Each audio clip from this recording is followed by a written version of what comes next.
All right. I'm going to start this week the same way we start every week, which is, what did we talk about last week? Still kind of on Arminianism versus Calvinism. Yeah.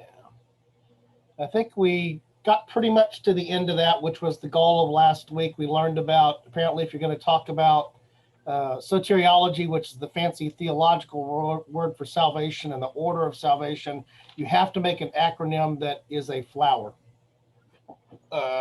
We talked about tulip, and we talked about daisy, and again, tulip sort of taking the Calvinist point of view and daisy taking the Arminianist point of view.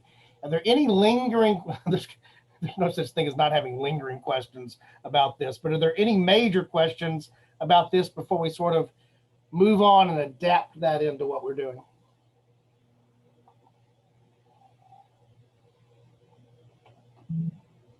So I can faithfully report back to the staff that everyone in the class is an expert on the finer points of Calvinist versus Arminianist thought. Not expert, but informed. Informed. Okay. I think that's all we can be. The better informed we are, the better, but I think that's a good place for us to be. So today we're going to head down a slightly different path, and I'm once again going to incorporate, it's somewhat out of laziness, but it's also out of effectiveness, another video excerpt from the Gordon Cornwell series, Dr. Ryan Reeves. And we're going to start heading down the path now of something that's going to be a lot more familiar to us, and that is the origins of what we know as the Baptist Church. So I know we've talked about this briefly before.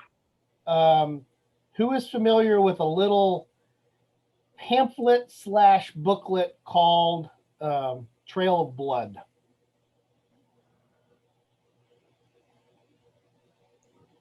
I don't think I had ever heard of it until you mentioned it. I think I heard Doug. I know you're familiar with it, right?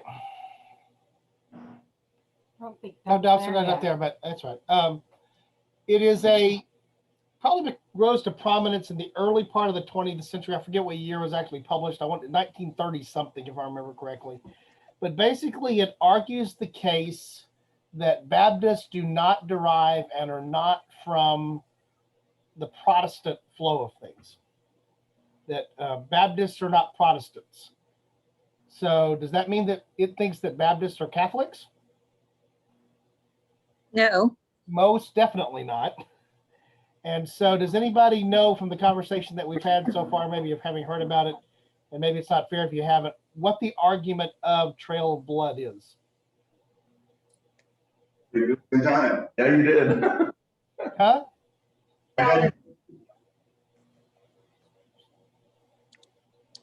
I heard Bill say something.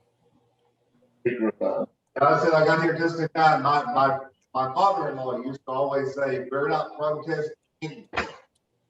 Yeah. Baptist Trail of Blood trace their beginnings all the way back to the New Testament church. Right.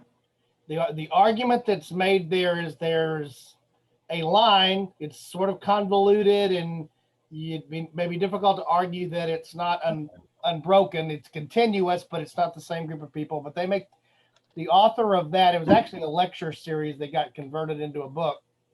But the author of that lecture series makes the argument that Baptists are a direct descendant of the New Testament church, and that they did not come through what became the organized Catholic Church or any break between the Eastern and Western Church, not through the Protestant Reformation, not through any denominational line that we would recognize.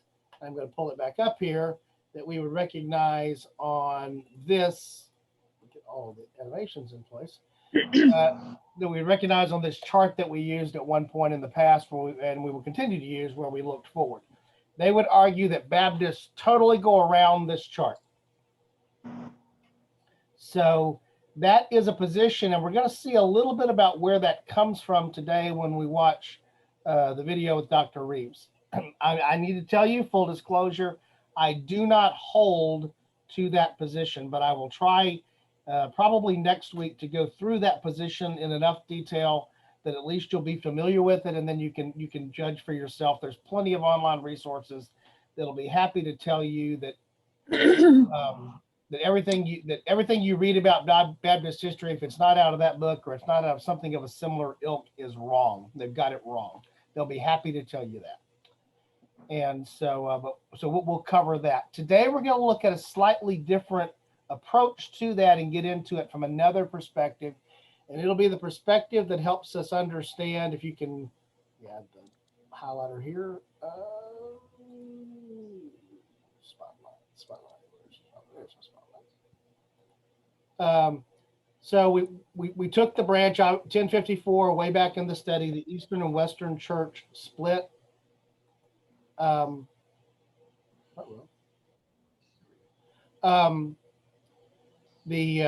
1517, familiar date for Luther attacking the theses. Then we covered 1525, where we talked about this break off here. We're going to come back and circle back around a little bit to that today. Coming back around about the break off of part of the Anabaptist movement. But then we're going to spend some more time leading back up into what will be this breakout here around 1607. You'll sometimes see 1607. You'll sometimes see 1609 associated with this date, which is why it has CA approximately 1607. More often than not, I see this now expressed as 1609, but there's reasons for each one of those dates, and we'll get into that. But before we get to that, we're actually going to take what'll feel like a slight step back, because we've already been down this lower path down here, which was the Anabaptist movement. But we didn't cover all of the elements of the Anabaptist movement. We primarily focused on the Anabaptists that were centered in what we think of as being modern day Switzerland, the Zurich part of the Anabaptist movement. There were sort of three major branches of the Anabaptists. And then we're going to see how that interacts back with what's going on with the Anglican Church, which is why we have this dotted line again. And sort of understand how all this comes together, and how on this chart it comes up to here, the Calvinists break off with the Reformed Church. Then there's a separate break off, but you can see that it's connected back up to what's going on in the Church of England, even though it's down here among the Calvinist churches. He's going to give us some background, and the background's going to run for about 15 minutes. We'll stop at a couple times in that, because he's going to talk about the quote unquote marks of Anabaptists, or the things that they tend to have in common, and how they're not a singular group. And we're going to talk about how some of those quote unquote marks, those 5 traits, sort of tie back into many things that are Baptist. And then he's going to flow in to the first of this. Actually, the title of this particular lecture section is actually, Unitarian Baptists and something, I can't remember now what it is without pulling it up. But he makes the point of why would you, and I know, why would you connect these things together? And then he shows why they're connected together. So does that make sense? Yes. All right. So now I'm going to try to do the magic thing, which is switch over and bring there we go. So you guys should be able to see that now. I'm going to optimize. Can you see the slide screen? Yes. All right. So if somebody would just let me know that we've got audio when I started. Unitarians, Baptists, and Quakers. I knew there were. I couldn't remember the Quaker part. And I couldn't remember what order it went in. But we'll see how this goes along. And again, we'll stop several times in the first section here. We can hear it.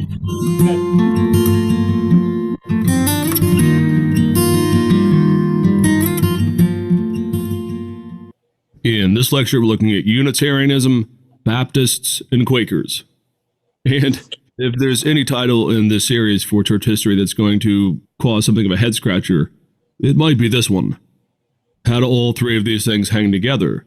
In the modern world, and historically, these three are not the same church, nor do they necessarily spring from the same well. Well, the answer is that all three have some roots back in the 16th century, some more, some less, with the movement that we today call Anabaptism. And so we're going to reach back into the 16th century And we're going to define what Anabaptist theology or impulses are. And then we're going to bring that forward into the 17th century when you begin to see some of the changes denominationally, some of the break-off groups from the established church, in particular in the English-speaking world. And we're going to notice all the changes and the upheaval that happens here in the churches that gives rise to lots of different impulses that will shape the New World and the American context going forward. The Anabaptist impulse was there right from the beginning in the Reformation. The problem with Anabaptism, though, is it's virtually impossible to define theologically. As we'll see here, there are a number of different theological impulses and emphases. Some become relatively anti-Christian. They strike out in new philosophical directions. Others are heretical, and others are perfectly comfortable theologically with 98%, let's say, of what Christianity has said in the Protestant world. But they're concerned with some of the lack of conviction that they see in men like Luther, Calvin, and Cranmer. Anabaptist, the name, was a pejorative word used to describe these radicals there in the 16th century. The Greek prefix ana just means again, so an Anabaptist is someone who baptizes again. Now often this word becomes nearly synonymous, as we'll see in a minute, with almost the 21st century word terrorist. The fear of Anabaptism was so great because of a few key events in the 16th century that to be called an Anabaptist for a long time would be synonymous again with calling someone a terrorist, or in an earlier part of the 20th century, calling someone a Nazi. It just has a built-in negative connotation and a real fear built into the 16th century. Theologically, though, Anabaptism are hardly monolithic. There really is more of a spectrum, you might say, if you want to try and determine and plot the fidelity of Anabaptist thinking. On the far side, you have those who are orthodox, we might say.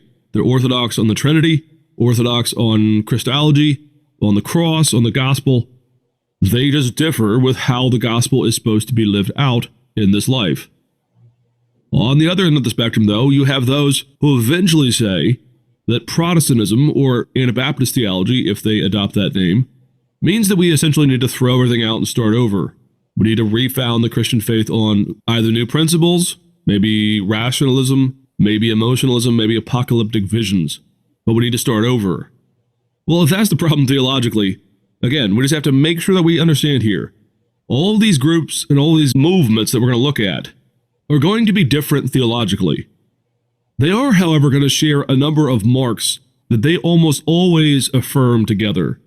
And it's these marks that define someone, at least historically speaking, as being Anabaptist. And there are 5 of them. Now, these are 5 that historians have generally come up with. Okay. So the summary there is the term Anabaptist is broad or narrow? Broad. Correct. I would also have accepted narrow. Oh, well, yeah. Narrow within the broad.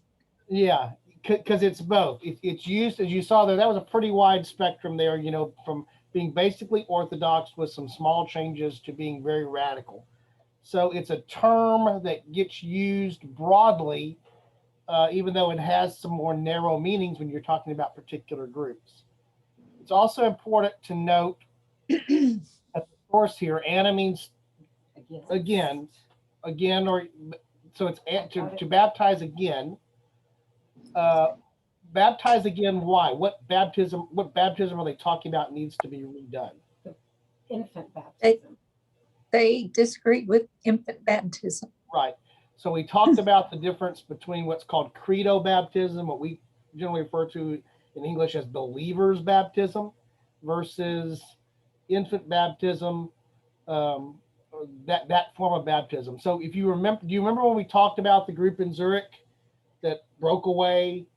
That was an Anabaptist group. One of them wouldn't let his daughter be baptized as an infant, and they basically, all of them were rebaptized as believers because they didn't think that the infant baptism had done anything for them. That was in 1525 in Zurich, 1524, moving into 1525 in Zurich. So that is very early on in the early days of what we think of as being the formal Reformation here, 1517. And they would fall, if you looked at that spectrum, they would fall, that he had on the screen earlier, they would fall very much to the right side here of Orthodox but radical. What was radical for them was their position on baptism not being done for infants, but being done only for believers or adults. In pretty much every other way, they were Orthodox in terms of their theology.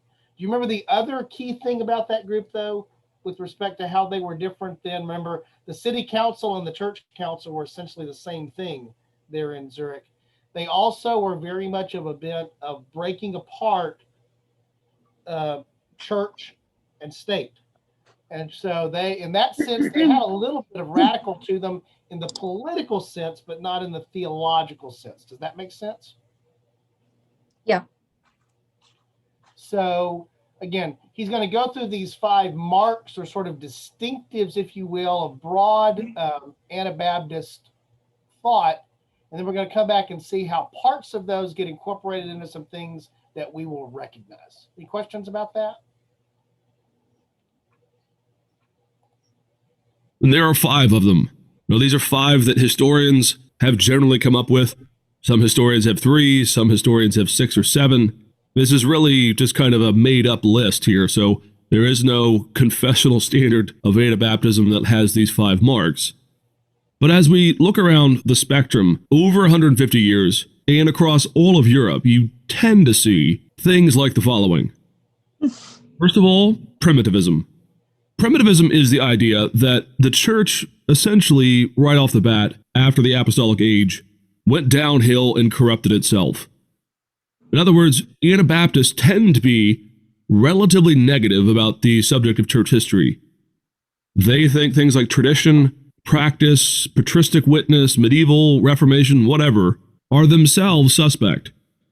You might say that a primitivist wants to see the book of Acts not as descriptive, but as prescriptive.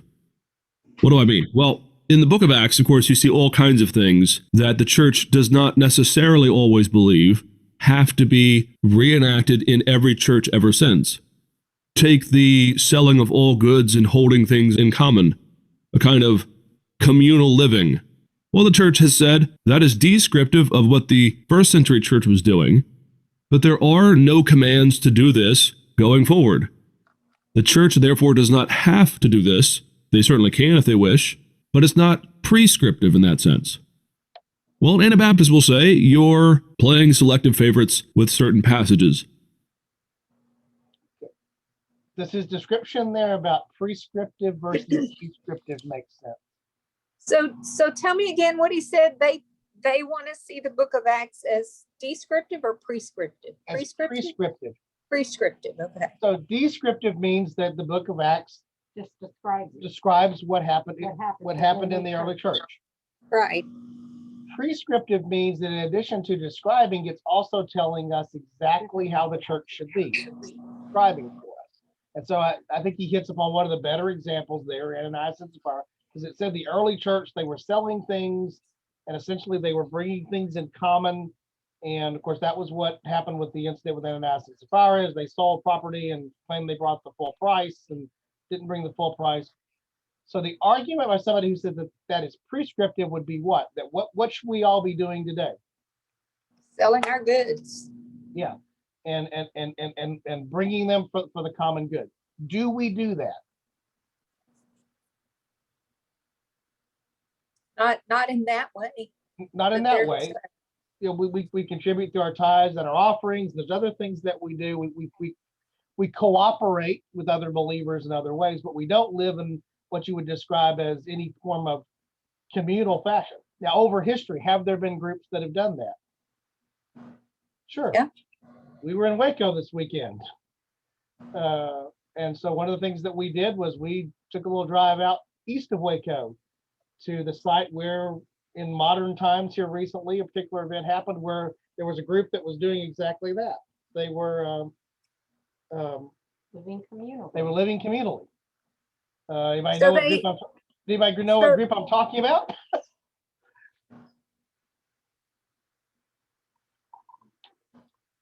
Wait, Donna. Well, I mean, to answer your question, are you talking about like the Amish and people like that? I'm actually talking about the Branch Davidians. Yeah, okay. So they see it as like an imperative, like Correct. a command. And Okay. the reason they see that as an imperative ties back to this thing that's on the screen here, the concept of primitivism. Now, does that mean primitive in the sense of not advanced? No, it means the prime there, the prim comes from first things. This is the first church, the early church. And so that the proper church is based upon the book of Acts. Would we say that we believe the proper church is based upon the things that we see in the Bible in the book of Acts?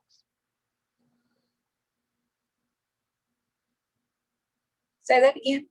Would we say that we believe that the proper church is based upon what we read and see in the book of Acts? And for example, Paul's letters, the New Testament, John's letters, Yes. Peter's epistle, yes. So does that make us primitivists? No. No. So it's important to understand the distinction.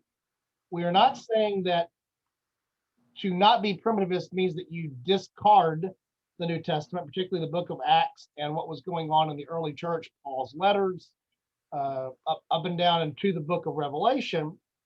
But what's different about primitivists is that they say that anything that's beyond that does not inform or should not inform or should at least be called into question theologically.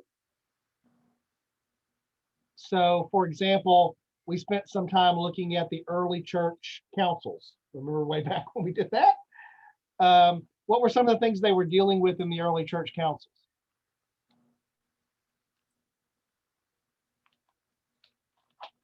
Well, they were dealing with the reality of Christ and the Holy Spirit and figuring those things out. They were asking Trinity. questions like, who is God? Right. Who was Jesus relative to God? The Trinity. Where does the Holy Spirit fit in? What is this concept of the Trinity? And as we talked about, they came to creeds and other writings and documents where they wrote that down and clarified that. And in many instances, remember what was the motivation for doing that? Because there were those that were running around that were teaching and saying things that were contrary to that, that were heretical. So none of those things are recorded. We don't have the first book of Nicaea, for example. None of those things are recorded in our Bible. They are part of the writings of the early church fathers, as we talked about some of them, and they're part of tradition. Where do you think a primitivist would take, what would be their take on all of that?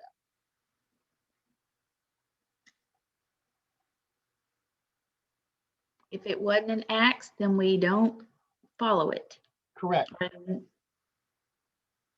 So now they may agree that there are some things there that are okay, but they're going to have a skeptical bend towards anything that comes out of that.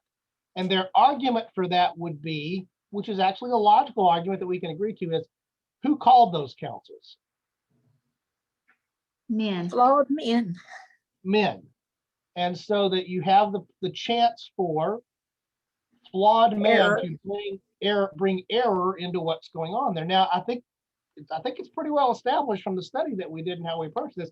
In many cases, the purpose of those councils was exactly the opposite. It was to make sure that you were not Getting allowing things right. error to creep in.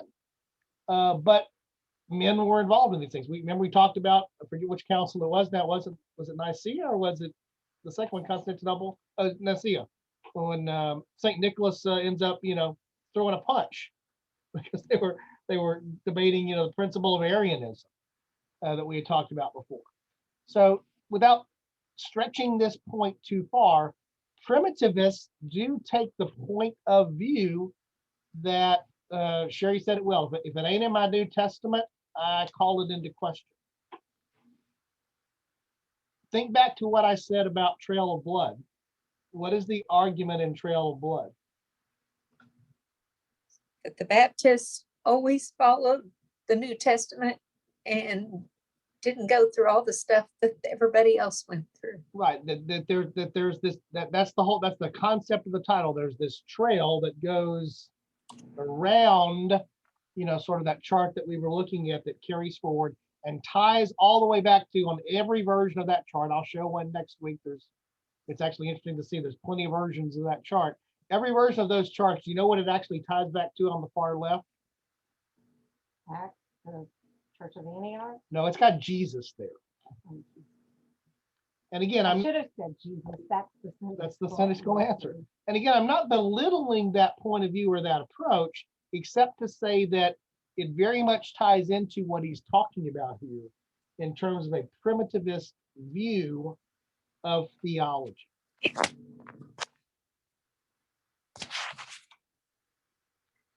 Any questions about that?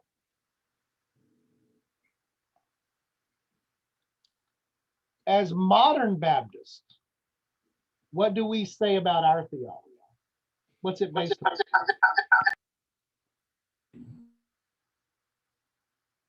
Scripture. I was going to say the New Testament scriptures. We very much also have an edge of primitivism in our modern Baptist theology. So just understand and recognize that.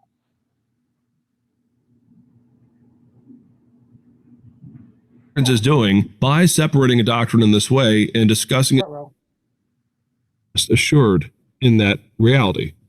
Like, yeah, I gotta go back.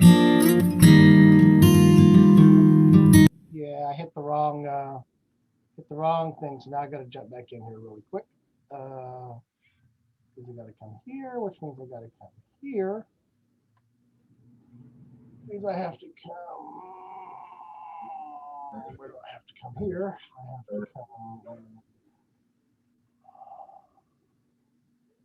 Don, where you're finding that, so is it called Trail of Blood, meaning the trail from Christ? Blood? Yes, Okay. and the other element that's contained within that is the concept that generally Baptists over time, because of their being true to this, have been a persecuted group. Okay. So the two elements that are very much a primitivism very much contained inside of that are blood in the sense of Christ's blood, but also that many who have held true to this very tight belief about the true teachings of the church being found in Acts of the New Testament have paid with their life over time, which is also true. All of this contains truth. It's part of it is just what lens you're looking at things through. So why did it take them 1900 years before they introduced this concept? The argument would be the concept was there all along. This is just when somebody comes along and connects all the dots for things. And in the best theological descriptive tradition, we saw it when I briefly launched the video from last week. If you have really cool charts, it helps. in other words, will avoid just about any implication from anything that arises outside of either the book of Acts or the scriptures themselves. Now, this is not typically the Protestant or the Catholic position, but this is where Anabaptism comes from, and it's a real defining mark. Secondly, pacifism. There are actually a significant number of Anabaptists today who are theologians who have written on this subject, and they go back centuries on this argument. A pacifist in this sense is not a protester per se. Rather, they are those who believe that the church must never either participate nor support war or violence on any front. None whatsoever. In fact, the church's position should always be the hope and the prayer for the cessation of violence. They do not take sides. There is no just war. Thirdly, in coming out of that, Anabaptists tend to be relatively anti-society. Now, they're not dystopian. Some seek the upheaval and overthrowing of society, but they're actually usually in the minority. Most simply avoid society. They see that there is no benign reality of civil life. Being part of the culture often means that you are sacrificing who you are as a Christian. And within Anabaptist traditions, particularly the more robust ones on this issue of society, there is an element of shunning and of separation that goes on within their communities. Take, for example, the old Amish, which are very familiar to those who live in America, the Pennsylvania Dutch, as they're often called. Well, they are perhaps the best example in the modern world of this idea of being anti-society, which in their context today is wrapped up with anti-technology, as well as the issue of shunning, those who embrace the things of the world around them, particularly if they embrace them fully, are eventually shunned from the community itself. To be a part of the community means to be anti-society and about that community in and of itself. The Christian community in an Anabaptist world is very often I just have to go there because I didn't see it when I watched this before. embrace them fully, or eventually shunned. Apparently, there's only one haircut choice in the book when you go to the place. It appears that way, doesn't it? There's got to be some mom somewhere that's like Amish hair cutter, and she knows how to do it that way. I've seen this picture a couple of times while going through this, but I guess I was focused more on the consistency of the clothes and not the consistency of the haircut. Even the little boy, Even the little boy, that's what jumped out at me. and they all have the same. From the community itself. To be a part of the community means to be anti-society and about that community in and of itself. The Christian community in an Anabaptist world is very often conceived as being its own society, and therefore any dabbling with the world around it, even if it claims to be Christian, is a fundamental rejection of who you are as part of that community, and therefore, possibly, you could be shunned. Fourthly, anti-tradition. This is wrapped up in the primitive issue, but this is important to separate. Typically within an Anabaptist community, there is what I like to call an allergy to the question of tradition. Nothing is supposed to be based on tradition. And again, there are all kinds of varieties here, but in general, there is usually some locus of tradition that is being avoided, whether it's an avoidance of worship music of certain kinds, or maybe it's an avoidance of having ordained clergy, because clergy is some made-up tradition from the history of the church. It could be any number of different things, but there's always a locus of fear based around some tradition that they feel is a corrupting agent within their community. Fifthly and lastly, there is a relative amount of being anti-hierarchy or anti-clergy within most Anabaptist communities. Now, again, there's a spectrum here. Some have clergy, but they are considered to be just laymen who are called out to do the preaching or the organizational leadership. In other cases, there are no preachers or clergy, and it's simply any head of a household has the right to stand up and deliver a message or something like this. So you generally can't find a universal application of clergy or non-clergy within Anabaptist communities, but you tend to find a general trend away from anything like clergy-led churches or synodal forms of government or anything like this. At the very least, there's a aversion to things like laws and constitutions and anything that would ground the church as more than the community of the faithful that come together in love and in harmony. The rules and the laws and the hierarchies that we see in denominations are often avoided in an Anabaptist community over the centuries. Okay, so that's the defining. Okay. Any questions about sort of the brief overview that he gave there of those 5 quote unquote marks broadly of Anabaptists? In several of the pictures, and I know it's just pictures, I see women speaking, like in front of a group, like even the picture that's on this thing right now, and the other one where the women and the men are divided, but it's a woman who's standing to speak. Did they say anything about the fact that in the church in Acts, we know that women played a big part in Jesus's ministry, and a lot of the times the churches would meet in, they were house churches at first. But did it say anything about the fact that women weren't allowed to be the primary speakers or leaders? Or And that would vary by group. most there would point back to, at least to the extent that it's referenced in the New Testament, we have Paul's writings about what should happen there. So again, tying back to the idea of primitivism, you would pull directly back and say when Paul wrote, I forget which epistle that's in. Yeah, but if we're going back to Paul's works, then why is she allowed to stand? Again, they're not one, it's not one size fits all. Yeah. So any questions about these broad concepts?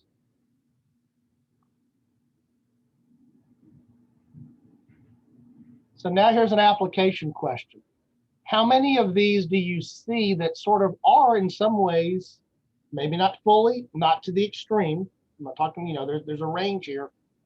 Do you see any of these things in modern Baptist life?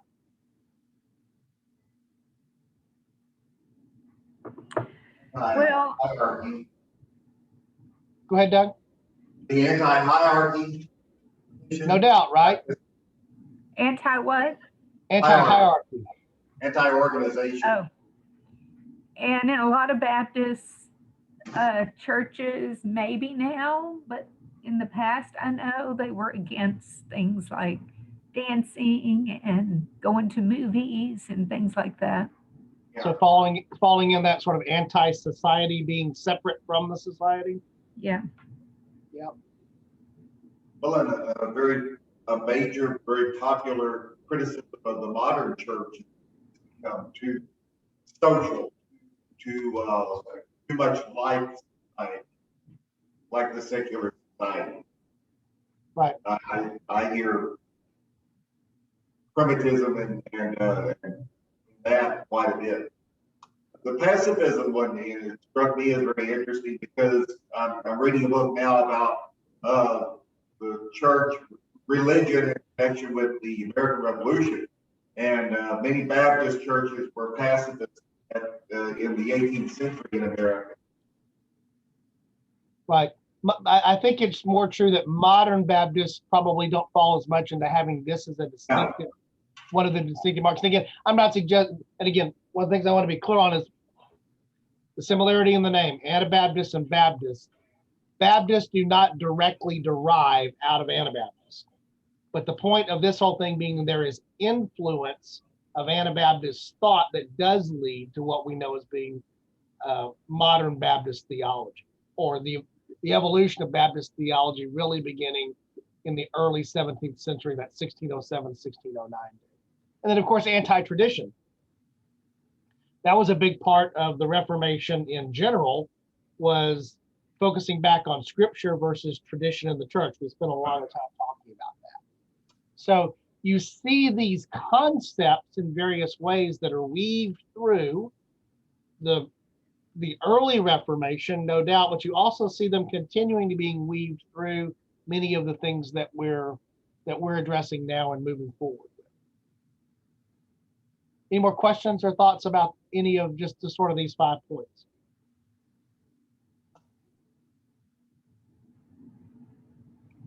He's about to go into a little bit of the history of Anabaptists in the Reformation. Part of this is what we've already covered before, but I'm gonna let it run through so you can see the full spectrum. Because when we talked about, when we talked about this branch down here, the lower part, we primarily went through the Zurich Anabaptist thing, which was much more orthodox and connected to the church, eventually leading to the Mennonites, the Hutterites, and the Amish. So you remember that connection that goes there. But there's another part of Anabaptist that's really important. Remember, what did he say was sort of the equivalent concept of the term Anabaptist when you heard it in the 16th century? Terrorist. Yeah, like What? terrorists. These guys down here that we talked about didn't fit that category. So where does that come from? Well, that's what we're going to look at now as he walks through this. Marks, as you can see, a very, very aggressive, concerned group of folks there in the 16th century. Well, how did they get going? Well, there's all kinds of different answers. Depends on the historian, depends on the group. By and large, though, it comes down to one or two answers, and there's no way to figure this out because there's no smoking gun. Some historians believe that there's one single cause, one single moment when Anabaptism emerges onto the European scene. Others see it as arising from multiple sources or from 3 or 4 different places almost at once. I'm going to avoid this debate because it helps nobody. At this point, though, we need to know that there were 3 main places, 3 dominant places at least, where the Anabaptist voice began to emerge, and they have 3 different emphases within them. In the Lutheran German territories, there were 2 relatively isolated but still connected groups whose primary focus and primary emphasis was on social upheaval and an overturning of the old order. These 2 groups were the Zwickau Prophets, a somewhat apocalyptic group that was short-lived that attempted to apply the Luther gospel in a relatively radical way. There was also the teachings and the Peasants' Revolt that was surrounding the man by the name of Thomas Müntzer. Müntzer really is more of a 16th century socialist, you might say, or a communist, though both of those words are wildly anachronistic.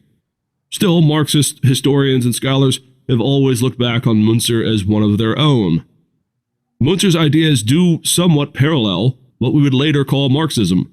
He wants to overthrow the establishment of the hierarchies of princes and all these kinds of things, to raise up the peasant working classes, and to redistribute wealth to whatever extent that he can. And there was famously in the 1520s the German Peasants' Revolt, which attempted in many ways to do this. Anabaptism, in other words, in the Lutheran territories in the 1520s, was more about social unrest and upheaval. It feels almost like the 60s and 70s in the American context, with everything from the hippie movement to civil rights, all of these upheavals of the traditional values of culture. Luther, of course, in response to this, is just scathing. He wrote a very famous book called On the Murdering, Thieving Hordes of Peasants, in which he calls for, frankly, some of the worst capital punishment to be meted out on anyone who rebelled in the name of the gospel. So that's one. The second group in the 16th century is often cited as the first, and it truly is. It's the first instance that we have of anything that is Anabaptist. This group, though, happens in the city of Zurich, and they are principally theological. These are the folks who are Protestant on all points, except they differ, in this case, with Zwingli and his willingness to go to the furthest mile to enforce the Reformation. Zwingli, you see, had to compromise at times with the city council. Often the city council agreed with Zwingli, but would not go along with his timing on things. Well, there arose a group there in Zurich, men who were actually sitting under Zwingli's preaching, who began to be alarmed and dissuaded that Zwingli had the church's best interests because he was so in bed with the city council, and he was so beholden to whatever they decided. The men here are Conrad Grebel, Mainz, and Blaurock. These men believe that the scriptures call for immediate action, and they use the Protestant principles that Zwingli is preaching to come up with a few alternative positions on things as they read their Bible. First and foremost, though, the main one was they came to believe that infant baptism was wrong, that it was not part of Scripture.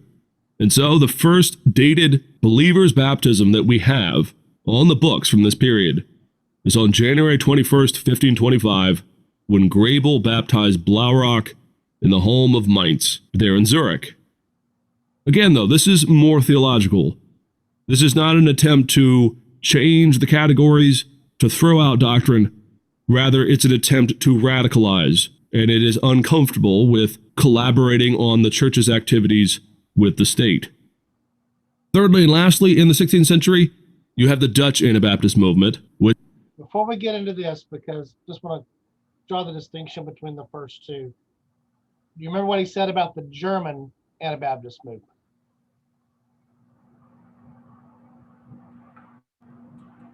They were all about decreasing authority and allowing the regular folks to kind of rise up. Very, very social / political. So it was using what they would have viewed as scriptural principles, derived again from Scripture, particularly the early church in the New Testament, to change the structure of society. And remember, The territories that we're talking about there, the Holy Roman Emperor, these are the German principalities.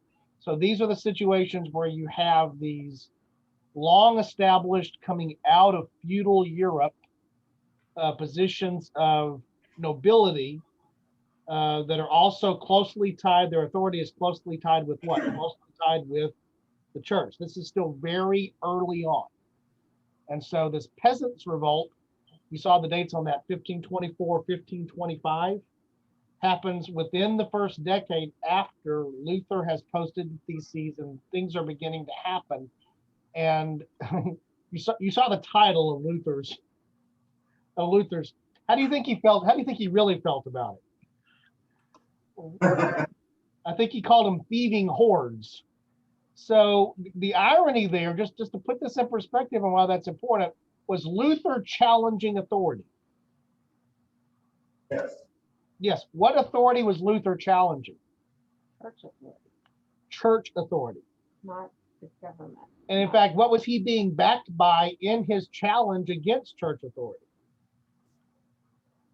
By Frederick V and others. He was actually being backed by many of the political authorities. Those princes were backing him and backing those that behind him. So he, was his response to and by the way, there were atrocities. This was a violent uprising, this Peasants Revolt. A lot of people died. So there was that aspect, tying back to the pacifism concept, which is not being held there by those Anabaptists at all. But so he's writing against it because there are people that are losing their lives, but also what happens to Luther and his movement challenging church authority if he loses the cover of political authority?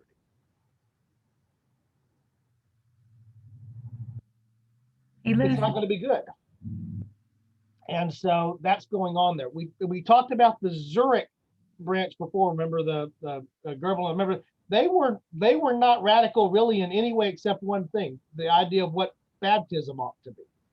Now that proved to be challenging for them. They eventually had to break, and then eventually, you recall, they moved more into Eastern Europe. If you remember that part of the story, but very much not about the only reason they were challenging social political aspects there was around the theology only, and happened to be the case there that the city council in Zurich was also in control of the church there in Zurich, and they were butting heads. So they're very much not social and political, but do have the social and political aspect of there ought to be separation of church and state arising out of that. What goes on we spent some time the last couple of weeks talking about what's going on in the Netherlands and under the Dutch. What happens there is something, as you'll see, that's sort of entirely different. Which is frankly one of the more troubling ones. The Dutch Anabaptist movement trends towards pretty wild, apocalyptic, visionary type things. A lot of this comes from a particular man by the name of Melchior Hoffman. Hoffman had all kinds of visionary, ecstatic moments, and he began to preach the end times. He said that the end times are upon us, that they are going to happen at any moment. Well, in the city of Munster, up there in the northwestern part of Germany, there were three men who began to adopt some of Hoffman's ideas and to develop some of their own. The men were Bernard Rothman, John Mathis, and John of Leyden. What happens in the city of Munster, though, is all three of these men, from 1534 to 1535, essentially have a hostile takeover of the city. It begins in particular with Bernard Rothman, who is claiming that Munster is the New Jerusalem. Now, Rothman is a layperson. He's not theologically trained, but he is proclaiming that he has ecstatic visions, and therefore he speaks for Christ. He and his entourage are eventually voted into the city council, at which point they depose just about everyone and make themselves nothing less than a theocracy. Jan Mathis is one of his right-hand men, and there's all kinds of crazy, ecstatic experiences going on here. Eventually, the bishop from the region brings an army and he besieges the city, attempting to get it back. At which point, Jan Mathis, getting a vision that he is the new Gideon, rides out with just 30 men against a pretty well-defended army, and they are quickly cut down because apparently his vision was incorrect. Not dissuaded by this, John of Leyden throws off his clothes, runs naked through the street, proclaiming that the end is nigh and that he now will rule here in this theocracy as the new David, and Munster is the new Jerusalem. Nourishing the crazy just a bit more, John of Leyden actually then reimposes polygamy, and quite naturally he takes 16 wives, because whenever people reimpose polygamy, it usually means I get your wife, but you don't get any of mine. Sort of strange twist that always seems to happen with these types of cults. In the end, the city falls, and all of the men that are involved with this are eventually tortured, then executed, and their bones are strung up in cages and hung in the church tower of St. Lambert's Church. I actually studied for a year at the University of Munster after college, and I can tell you, if you go there, you can go to St. Lambert's Church to this day, and the 3 cages of the torturing of these men still hang in the tower there. So in 1535, again, this is why so much of the perception of Anabaptism is that it has terrorist impulses and that it will overthrow the world. Because in the German context and in the Dutch context, there were things that trended this way, certainly. Well, how does all this connect to the Quakers, to the Baptists? Munster sounds like an interesting place to be there for a period of time, right? Yeah. So did Oh, you God. did you pick up on why people would have this connotation or this concept when they heard Anabaptist, that they would think violent things? Yeah. Again, in 2 out of the 3 instances of these sort of areas, not Zurich, but the other 2, Germany and then in the Netherlands, these things turned violent in different ways. And also remember at the same time, because we talked about this before, remember what were actually happening to those who were Anabaptists in the sense of believing that there was a need to rebaptize. How were many of them actually persecuted and killed by religious authorities? Do you remember that from our study before? By drowning. If you want to be baptized again, we'll hold you down underneath the water. So what do you think the reputation of that word, you sort of hit upon this already, became during this period of time and moving forward for at least about another century?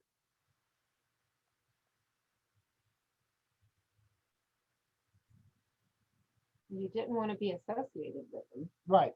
Nobody was really running around saying, I'm an Anabaptist. I'm an They didn't Anabaptist. have the t-shirt Yeah. or Or at least the one guy was running around, but apparently he was running around naked through the city claiming that he was David. That's a whole other interesting thing. But as you can see, there came to be a negative bend in most of the, certainly in Catholic circles, but even inside of a lot of the Protestant circles, related to this concept of what was there and was being labeled broadly as Anabaptist because of the history of what had happened there. Yeah. So if you, because of Scripture, held to the belief, and I'm going to center exclusively here, not on the political aspect or how the church should be organized or any of those other marks, just where the name comes from, Anabaptist, to be baptized again. So if you held, let's say in 1680-ish, so this is, 1580-ish. So this is like, 50, 60 years removed from the German Peasants Revolt and some of these other events in Munster. If you held to those beliefs, were you very likely to advertise that you were a quote unquote Anabaptist? No. It became a sort of a dirty word. That the reason for going through this part of history is to set up why, as things do start to change, why there is what there is, why sort of that term goes away and goes where it goes, but why there are other groups who share some of these beliefs, but don't adopt the name Anabaptist. Does that part make sense? Any questions about that? On this couple of weeks ago, I was researching some stuff for a counseling I have, and I came across an Anabaptist church. They do exist. Online. They do exist. Actually had some pretty good stuff that was, But it was interesting reading when it says about us and all that stuff. And again, there are those who fall from the Anabaptist branch that we talked about, which are the Mennonites, the Amish, the Hutterites, those type, which we looked at before. So they're out there. And then some that actually use the term Anabaptist, because 400 years removed, it doesn't quite have the same negative connotation that it did in real time now. So we're going to close out this morning by looking at just the first section here, where he actually talks about Baptists in the one of the classic senses of where they derive from. Baptists and to the Unitarians. Well, simply put, throughout the 16th century, the majority of the Anabaptist impulse is stifled. Most countries, whether Catholic or Protestant, for fear of the apocalyptic uprising and the quasi-aggressive and angry and violent actions of Anabaptists, which is ironic given their status as pacifist. But given these caricatures of Anabaptist thinking, Anabaptism really goes into hiding. They separate themselves even further. The anti-society and anti-tradition and hierarchy moves within Anabaptism are only strengthened as society persecutes them and kills them. There are all kinds of stories, frankly, of innocent Anabaptists attempting to live according to their faith who are drowned, usually, in a cruel twist, that if they want to be baptized again, that they'll just finish it off and drown them. A certain number of Anabaptists move out to the country of Poland. Poland had a more or less tolerant position on all kinds of these issues. In particular, those who were anti-Trinitarian or who held a number of heretical ideas that were either Arian or Gnostic from the ancient church tended to go out towards Poland. Others went into hiding, but yet resided in places like England, the Netherlands, or down in Germany or the Swiss regions. Well, if we fast forward into the 17th century, with all the upheaval that happens as a result of the English Civil War, and as a result of Charles II coming back in the 1660s, and reimposing a really aggressive anti-dissenter set of policies that attempted to ferret out and persecute those who did not want to take part in the state church. As a result of this, all of those names that I mentioned several lectures ago, Quakers, Seekers, Muggles, Dissenters, Familyists, Puritans, all these names, and they're all over the map theologically. But the majority of them are a renewed spirit of, frankly, Anabaptism. Not all of them, but a majority of them at least incorporate some of that impulse from the 16th century movement of Anabaptism, either purposefully or without realizing it. So take the rise of Baptists. Now, it's important to note here, Baptists actually do not stem from Anabaptism proper. There are a few historians who make this claim, and I have yet to meet a Baptist who doesn't at some point believe that Anabaptists are their forefathers and mothers. The fact is they do not. Baptists began specifically in 1609 with a man by the name of John Smyth. John Smyth had studied at Cambridge, and in the early 1600s, Cambridge was something of a hothouse for Puritanism. Now again, remember, Puritanism is not a single monolithic ecclesiology or theology, it's rather a set of principles related to the Anglican Church. John Smyth is just one of these guys. And as a sort of conscientious objector, he ends up moving to the city of Amsterdam, where he becomes a pastor. Now, he had been taught infant baptism and he had believed it, but as a pastor, as he studied the scriptures, in 1609, he came to the conclusion that credo baptism, as we call it, popularly called believer's baptism, was the right way. And so in 1609, he baptized himself, and then another person, and then there was formed the earliest Baptist church, properly speaking. This little seed is then nourished and developed, and then a man by the name of John Spilsbury, a Calvinist overtly, in 1638, forms what is considered to be the first London Baptist congregation there in England. And from that again, it spreads and it grows piecemeal, step by step, until finally in 1689 there is formed the London Baptist Conference. There is formed a group that wants to create a confession of self-identity to be Baptist, and in 1689 there is the London Baptist Confession, that is formed and created. Now notice, Baptists come specifically as a branch off of the Puritan movement. What they adopt, though, in part, are not a lot of the varieties of different ideas within Anabaptism, but rather a couple of them. Baptists tended to be relatively anti-hierarchy, at least in terms of, say, a synodal form of government. Baptists tend to be very congregational in terms of their structure. They also embrace the idea of rebaptism, or baptism of believers. John Smyth, in fact, very famously said that if you were baptized as an infant, and you joined his church, a Baptist church, you needed to be rebaptized in keeping with their faith. That is an element of the early Anabaptist movement, but it doesn't come from it. This is important.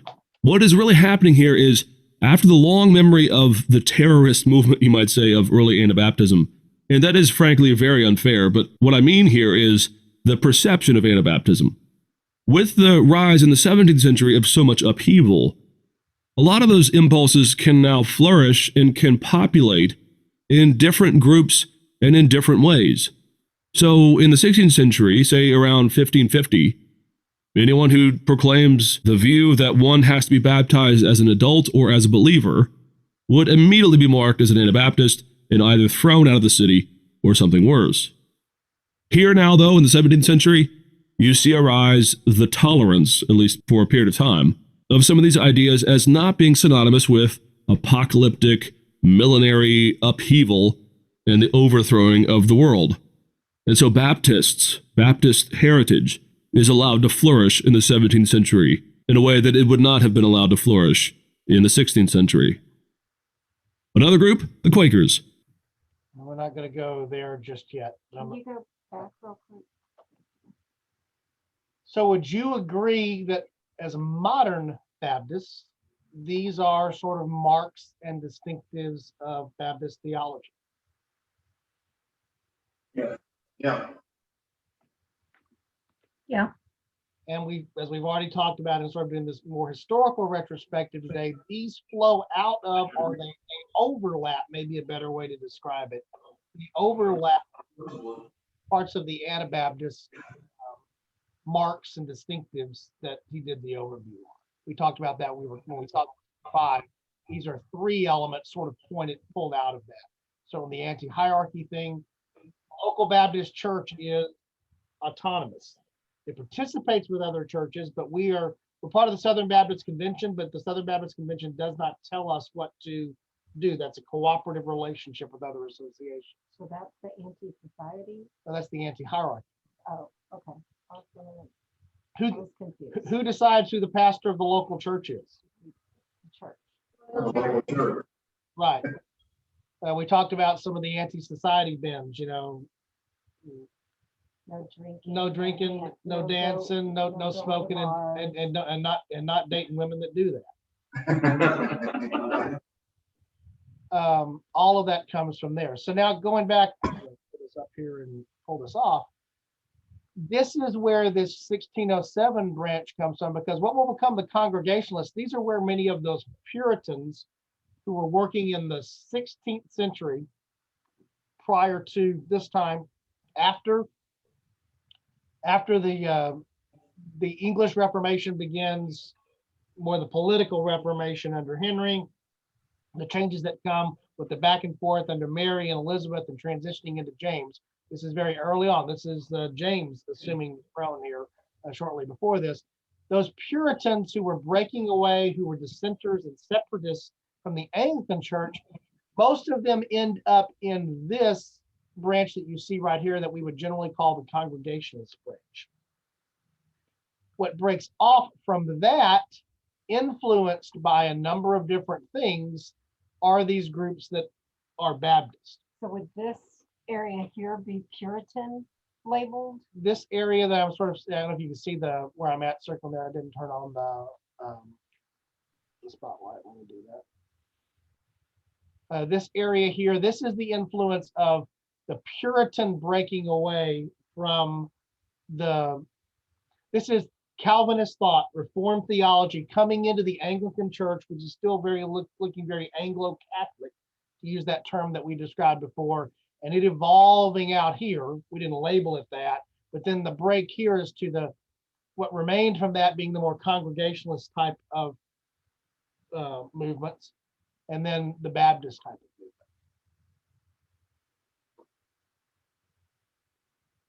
Questions about that? That's as far as we're going to be able to get today. I just wanted to get to this establishing point as a foundation.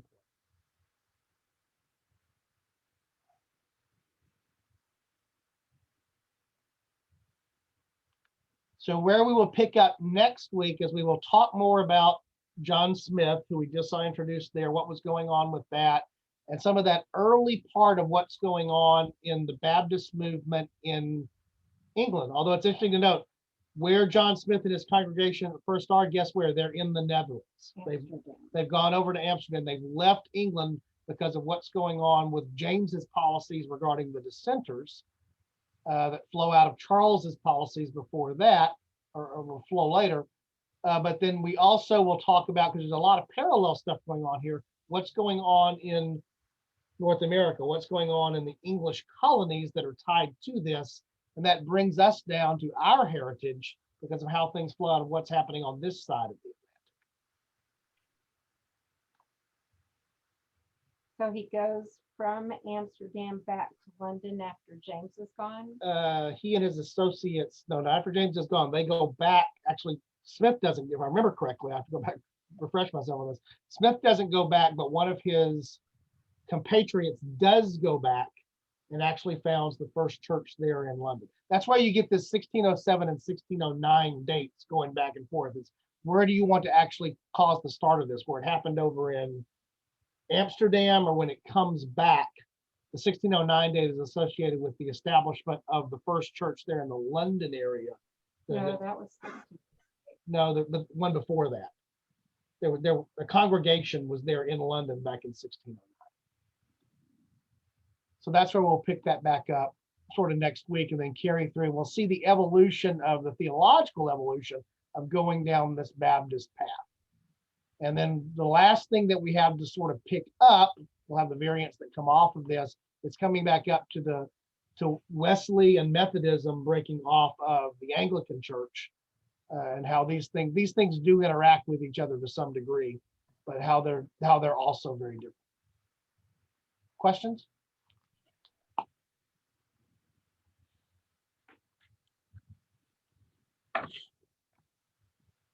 All right, I'm going to go ahead and stop the recording.